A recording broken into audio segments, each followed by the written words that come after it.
adik-adik, selamat datang dalam kisah dongeng dan budaya dari berbagai daerah di Indonesia. Hari ini kita belajar di rumah saja untuk menghindari penyebaran COVID-19. Ayo siapkan alat tulismu untuk menjawab pertanyaan mengenai cerita yang kalian dengar. Nanti kerjakan tugas ini dengan bimbingan guru atau orang tuamu. Sekarang mari kita simak legenda Putri Mandalika. Legenda Putri Mandalika. Kisah dari Provinsi Nusa Tenggara Barat. Setiap tahun, pada bulan Februari hingga Maret, di Pantai Kuta Lombok, berlangsung Festival Bau Nyale. Festival Bau Nyale adalah acara tradisional suku Sasak untuk menangkap cacing laut. Cacing-cacing laut dalam bahasa Sasak disebut nyale. Nyale ini akan keluar ke pantai tepat pada hari ke-20 setelah purnama di bulan ke-10 menurut kalender suku Sasak. Pantai Kuta Lombok terletak di Kabupaten Lombok Tengah, Provinsi Nusa Tenggara Barat. Menurut cerita yang dipercaya hingga sekarang oleh masyarakat suku Sasak, nyale atau cacing laut ini masih ada hubungannya dengan seorang putri raja di masa lampau. Bagaimana kisahnya? Mari kita simak dalam cerita berikut ini. Dahulu kala, tersebutlah sebuah kerajaan yang terletak di Pulau Lombok. Istana kerajaan tersebut berada tidak jauh dari pantai.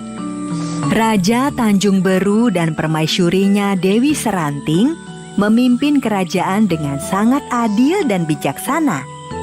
Rakyat pun hidup dengan rasa aman dan tentram. Dengan pemimpin yang mumpuni, rakyat sebuah negeri akan mengalami kemakmuran dan kesejahteraan. Kebahagiaan rakyat dan keluarga istana semakin bertambah setelah permaisuri melahirkan seorang bayi perempuan, Putri Mandalika, nama yang diberikan oleh Raja Tanjung Beru kepada putrinya. Hingga akhirnya Putri Mandalika tumbuh dewasa. Selain cantik, Putri Mandalika juga memiliki tabiat yang sangat luhur. Pangeran, Anda dari negeri yang sangat jauh. Kalau boleh tahu, apa tujuan pangeran berkunjung ke negeri kami? Maafkan Ananda, Yang Mulia Raja Tanjung Beru. Selama ini, Ananda telah mendengar tentang Putri Mandalika yang tidak hanya cantik, tetapi juga memiliki budi pekerti yang sangat luhur. Tujuan dari kedatangan Ananda adalah untuk melamar Putri Mandalika. Jika Yang Mulia berkenan, Ananda bermaksud menjadikan Putri Mandalika sebagai permaisuri. Sebagai seorang ayah, saya sangat tersanjung jika Mandalika menjadi permaisuri. Namun, untuk masalah ini, biarlah saya berbicara dengan Mandalika dan ibunya. Baik, terima kasih Yang Mulia telah berkenan mempertimbangkan lamaran Ananda. Untuk sementara, pangeran bisa beristirahat dahulu di istana khusus tamu kerajaan. Yang Mulia, tujuan Ananda adalah untuk melamar Putri Mandalika. Yang Mulia, maksud kedatangan Ananda, Ternyata bukan hanya satu pangeran yang melamar Putri Mandalika. Belasan pangeran dari berbagai negeri datang untuk melamar Putri Mandalika. Karena banyaknya pelamar yang datang, Raja Tanjung Beru mengadakan rapat terbatas dengan permaisuri dan putrinya. Mandalika, saat ini telah datang belasan pangeran dari berbagai negeri. Ayah tidak memutuskan pangeran mana yang akan ayah terima. Karena itu, keputusan ini akan ayah serahkan padamu. Mandalika, ibu dan ayah akan merestui siapapun pangeran yang akan engkau pilih. Ibu hanya bisa mendoakan engkau memilih suami yang tepat. Putri Mandalika tidak langsung memberi jawaban. Putri Mandalika pun memanggil semua pangeran yang melamarnya ke balairung istana. Putri Mandalika ingin mengenali siapa saja pangeran yang melamarnya. Putri Mandalika sepertinya berpikir keras menentukan pilihan. Sedangkan para pangeran itu mulai tidak sabar. Terjadi keributan kecil di antara mereka. Putri Mandalika pasti akan memilihku. Ayahku adalah raja besar yang menguasai utara.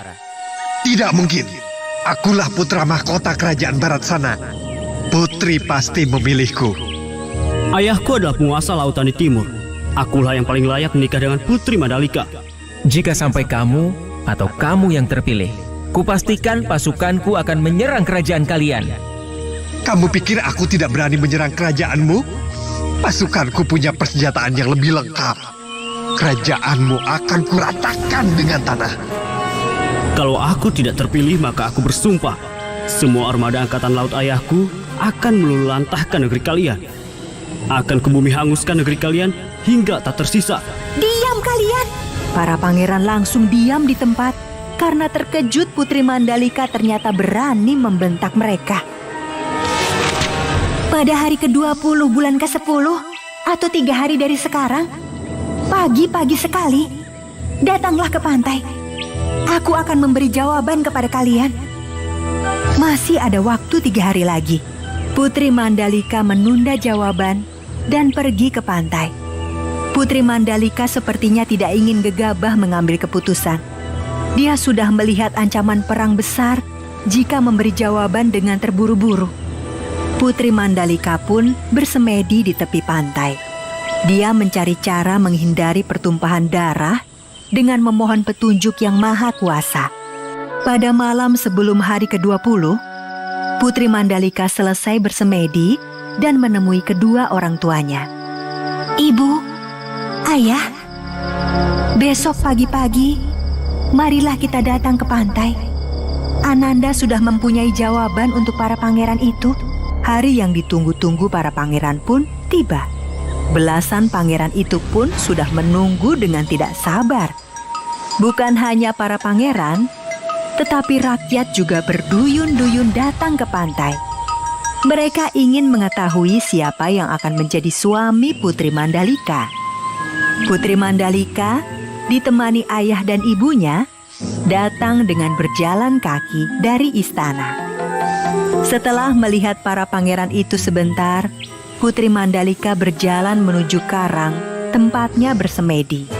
Para pangeran, dengar baik-baik apa yang akan aku katakan, karena aku tidak akan mengulanginya. Jika aku menerima salah satu dari kalian, maka akan ada pertumpahan darah dan negeri-negeri di Lombok akan saling berperang. Aku hanya menginginkan rakyat negeri kita ini hidup makmur, aman dan tentram. Sungguh aku tidak akan sanggup melihat peperangan dan negeri-negeri saling bermusuhan. Kalian para pangeran akan tetap bisa hidup enak. Tetapi ingatlah nasib rakyat kalian. Rakyatlah yang selalu menjadi korban dan menderita akibat perang. Karena itulah, maka aku memutuskan menerima lamaran kalian semua. Itulah keputusanku. Dan keputusanku ini akan menghindarkan rakyat tidak berdosa dari kejamnya perang.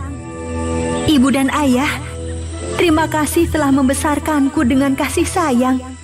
Ananda merasa belum cukup berbakti untuk membalas kebaikan ibu dan ayah. Tetapi takdir sudah menentukan demi kebaikan kita semua. Nanti akan muncul nyale berwarna-warni di pantai ini. Biarkan rakyat mengambilnya. Mereka bisa memasaknya atau menaburkannya ke sawah ladang mereka. Selamat tinggal, ibu, ayah. Ketika semua yang hadir masih belum paham apa maksud perkataan Putri Mandalika, tiba-tiba saja sebuah ombak besar datang dan membawa sang putri ke lautan. Tanpa dikomando, seluruh rakyat dan pangeran segera terjun ke laut mencari sang putri. Mereka berusaha menyelamatkan Putri Mandalika. Tapi, sepertinya usaha mereka sia-sia. Sang putri telah memutuskan melebur bersama lautan. Ketika semua sudah sangat kelelahan mencari sang putri, tiba-tiba dari arah laut, datanglah nyale berwarna-warni yang jumlahnya ribuan. Akhirnya, semua yang hadir menjadi paham maksud sang putri. Seperti pesan Putri Mandalika, rakyat mengambil nyale-nyale tersebut. Sebagian mereka masak, dan sebagian lainnya ditaburkan di sawah atau kebun agar tanaman tumbuh subur. Dan setiap tahunnya, tepat hari ke-20 bulan ke-10 penanggalan suku Sasak, Nyale-nyale yang jumlahnya ribuan datang ke pantai. Nah adik-adik, sekarang waktunya menjawab pertanyaan. Siap-siap mencatat ya. Pertanyaannya adalah, bagaimana menurut kalian tentang sikap dan tindakan Putri Mandalika ketika mengambil keputusan untuk menyeburkan diri ke laut? Dicatat ya. Bagaimana menurut kalian tentang sikap dan tindakan Putri Mandalika ketika mengambil keputusan untuk menyeburkan diri ke laut? Jawablah pertanyaan ini sebagai tugas ya.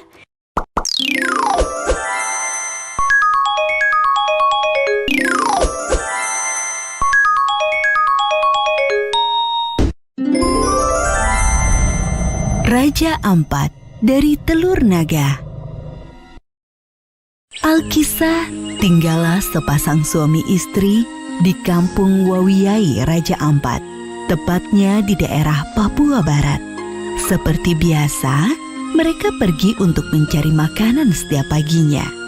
Ketika mereka sedang mencari makanan, mereka menemukan 6 butir telur yang besar, yang berbeda dengan telur pada umumnya.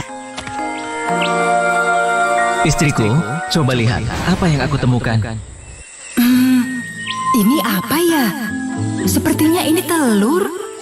Iya, sepertinya ini adalah telur-telur naga. Bisakah kita membawa telur-telur ini ke rumah kita, suamiku? Tentu bisa, istriku. Kita akan menyantap telur-telur ini setibanya di rumah nanti. Pada akhirnya, suami istri tersebut langsung memasukkan telur-telur itu ke dalam kantung, dibawa pulang ke rumah untuk dimasak. Setelah sampai rumah, sang istri langsung mempersiapkan racikan bumbu untuk memasak telur-telur tersebut dengan dibantu sang suami. Saat mereka sedang mempersiapkan bumbu, mereka mendengar sesuatu. Istriku, apa kau mendengar suara bisik-bisik dari arah meja depan? Iya, suamiku. Aku mendengarnya. Coba kau periksa dulu. Ketika sang suami mencari asal suara tersebut, ia terkejut melihat 5 butir telur itu telah menetas dan berwujud 4 orang anak laki-laki dan 1 anak perempuan. Sedangkan 1 telur lagi telah mengeras layaknya sebuah batu. Hah? Telurnya menetas jadi manusia. Istriku, coba lihat kemari. Ya, sebentar suamiku. Sang istri menghentikan pekerjaannya, lalu menghampiri suaminya. Ada apa suamiku? Kenapa kau berteriak-teriak? Lihat itu istriku. Astaga! Sang istri pun lalu menghampiri telur-telur itu dan mengambilnya satu persatu. Anak-anak itu keluar dari telur dan telah berbalut pakaian yang berwarna putih dan lembut seperti sutra. Hal tersebut menandakan bahwa mereka merupakan keturunan dari Raja Kayangan. Wahai bayi-bayi lucu, kalian adalah keturunan Raja Kayangan. Aku akan merawat kalian dengan baik. Pasangan suami istri itu akhirnya merawat 5 anak tersebut hingga mereka dewasa. Setelah dewasa, keempat anak laki-laki itu kemudian menjadi raja yang berkuasa di Pulau Waigeo, Pulau Misol, Pulau Salawati, dan Pulau Batanta. Sementara si anak perempuan, dikarenakan suatu sebab, ia diasingkan di Pulau Numfor dan memiliki keturunan di pulau tersebut. Satu telur yang mengeras menjadi batu saat ini dikenal dengan nama Kapatnai. Telur tersebut diperlakukan seperti layaknya raja oleh warga sekitar. Telur yang berubah menjadi batu itu bahkan diberi ruangan tempat bersemayam, lengkap dengan 2 batu yang berfungsi sebagai pengawal di kanan kiri pintu masuk. Setiap tahunnya batu tersebut dimandikan, kemudian air sisa mandinya batu tersebut juga disiramkan sebagai pembaptisan suku Kawi. Batu tersebut tidak setiap saat dapat dilihat, kecuali 1 tahun sekali, yaitu saat dimandikan dalam upacara adat. Oleh karena masyarakat menghormati keberadaan telur batu tersebut, masyarakat membuat rumah yang dibangun di tepi sungai Waikeo sebagai tempat tinggalnya. Dan sampai sekarang masih menjadi objek pemujaan bagi masyarakat setempat. Nah, adik-adik, sekarang waktunya menjawab pertanyaan. Siap-siap mencatat ya. Pertanyaannya adalah, siapakah yang menjadi tokoh utama dalam cerita Raja Ampat dan Telur Naga? Jelaskan pendapatmu. Dicatat ya. Siapakah yang menjadi tokoh utama dalam cerita Raja Ampat dan Telur Naga? Jelaskan pendapatmu. Nanti jawablah pertanyaan ini sebagai tugas ya.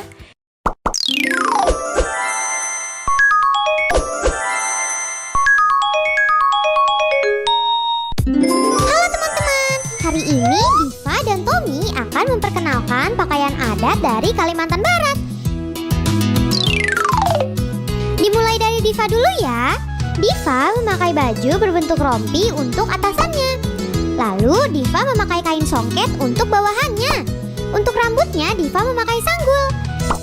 Diva memakai ikat kepala yang disebut daan. Untuk aksesorisnya Diva memakai anting. Terakhir Diva memakai gelang di bagian lengan. Sekarang giliran Tommy. Tommy memakai celana pendek yang disebut kabok.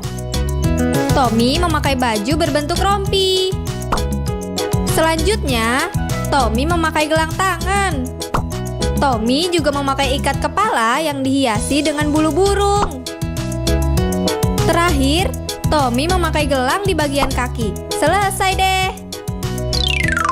Tommy dan Diva memakai pakaian adat dari Kalimantan Barat. Sampai jumpa.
adik-adik, sekarang waktunya menjawab pertanyaan. Siap-siap mencatat ya. Pertanyaannya adalah, tuliskan apa yang kamu tahu mengenai baju adat dan lagu daerah Kalimantan Barat. Lalu ceritakan kepada keluargamu. Dicatat ya. Tuliskan apa yang kamu tahu mengenai baju adat dan lagu daerah Kalimantan Barat. Lalu ceritakan kepada keluargamu. Baik adik-adik, nanti kerjakan pertanyaan-pertanyaan yang sudah diberikan ini sebagai tugas ya.